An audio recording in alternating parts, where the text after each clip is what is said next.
You know, growing up, people used to tell me don't judge a book by its cover, and Out Drive definitely is that type of game. Do not judge this game by its cover, because I'll tell you one thing.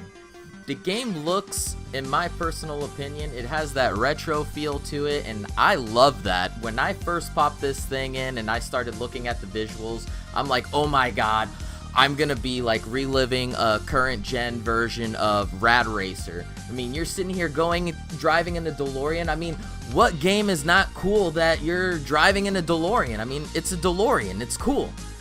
This game falls flat on its face everywhere. Granted, visually, I feel that it looks great. I mean, I love the art design and the way that they were going to it, but as far as the way that the gameplay goes, you don't know what's really going on. The premise of this game is basically that you're supposed to sit here and take this chick. You don't know what's happening to her. Did she faint? Did she fall over? Did she have a heart attack?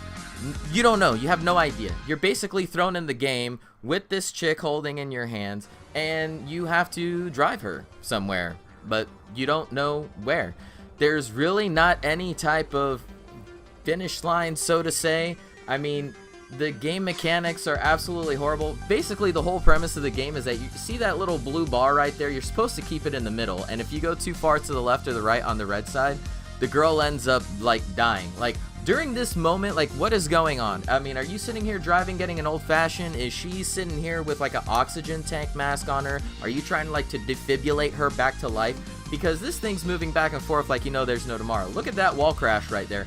Nothing happened. At least in Rad Racer, when you hit something, you're at least flipping over and going out of bounds trying to start over. This thing has no regard to like what game boundaries should be, and for me it was a total letdown. Personally, I was so hyped, I was so excited. I'm like, this game looks like it's gonna be fantastic, it's gonna be great, and it ended up being just nothing. Don't ever judge a book by its cover, and this game is definitely that type of game. The game mechanics are horrible, but not only are the game mechanics horrible, you get zero type of penalty for going out of bounds, running into walls. There's nothing, there's no penalty. It's just this bar.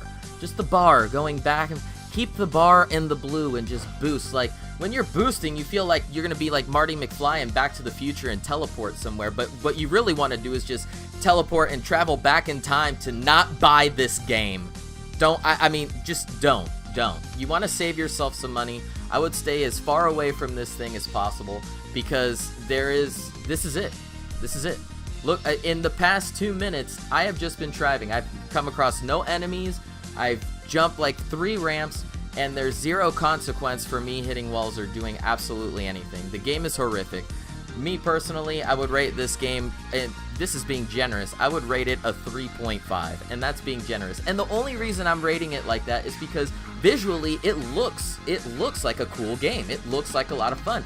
You are driving in a DeLorean. What is not cool about that? But overall, just the way that the game is presented, and who knows what the hell is happening to this chick, is just absolutely horrible. It's horrific. Thank you guys so much for your time. I really appreciate you guys watching. Be sure to check us out, exlgaming.com. My name is Cujo, PTFO or GTFO. I'm out.